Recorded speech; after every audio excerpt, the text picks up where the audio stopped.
তোমাদের মধ্যে অনেকেই আছো যারা ত্রিকোণমিতির এই এমসিকিউ গুলো পরীক্ষার হলে আন্তাজে দিয়ে আসো। এর কারণ কি, ত্রিকোণমিতির এই টপিকটা একটু হার্ড, একটু খটকা, সূত্রগুলো একটু অন্য রকমের, যে কারণে অনেকেই ত্রিকোণমিতিটা বুঝো না।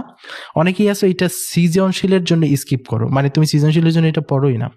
তাদের জন্য কি করতে হবে, তাদেরকে আমি একটা টেকনিক শিখিয়ে দেবো। তুমি এটা যদি ফলো করো তাহলে তোমার সূত্র জানার প্রয়োজন নেই। তুমি শুধুমাত্র ক্যালকুলেটর টিপতে পারলেই তুমি করতে পারো, তোমার একটা সূত্রও লাগবে না।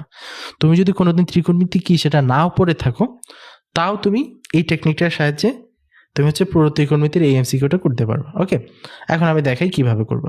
তো প্রথমে এটা উঠাবা, ঠিক আছে, উঠাও। তাহলে কি আছে, সেক থিটা, সেক তো উঠানো যাবে না, উঠাই দেবো 1/cos। তাহলে 1, ক্যালকুলেটর কিন্তু সেক উঠানো যায় না, এই ক্যালকুলেটর অন করে নিলাম।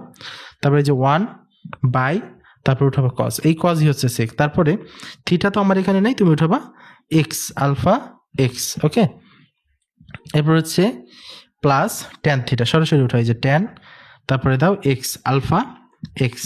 ওকে, এবার কি করবা, আলফা ইকুয়াল কত, 7/2 দাও, 7/2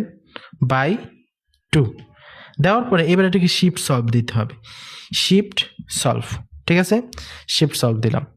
দেওয়ার পর এখন তোমার কাছে একটা মান জানতে চায় ওরা, ঠিক আছে। তো এখানে একটু বলে দেই, ত্রিকোণমিতির ক্ষেত্রে তুমি যদি মান বসাও সেক্ষেত্রে সবসময় 40 মানে 40 বসানোর ট্রাই করবা। এটা হচ্ছে অ্যাভারেজ, কারণ কি এখানে মান যদি ঠিকমতো না বসানো যায় তাহলে তুমি সঠিক অ্যান্সারটা পাবা না। এটা অ্যাভারেজ, তুমি ধরো 100টার মধ্যে 99টা এই 40 দিলে রেজাল্ট চলে আসবে, একটা দুইটা প্রবলেম হতে পারে, ঠিক আছে। এই জন্য তুমি তোমার খাতায় নোট করে নাও যে তুমি ত্রিকোণমিতি আসলেই তুমি 40 বসাবা, ঠিক আছে, এই জায়গায়। তাহলে এক্স এর মান বসাই দিলাম 40। ওকে, এরপর ইকুয়ালে দাও, ইকুয়াল দিলে একটু অপেক্ষা করাবে, তারপরে দেখবা রেজাল্ট চলে আসছে।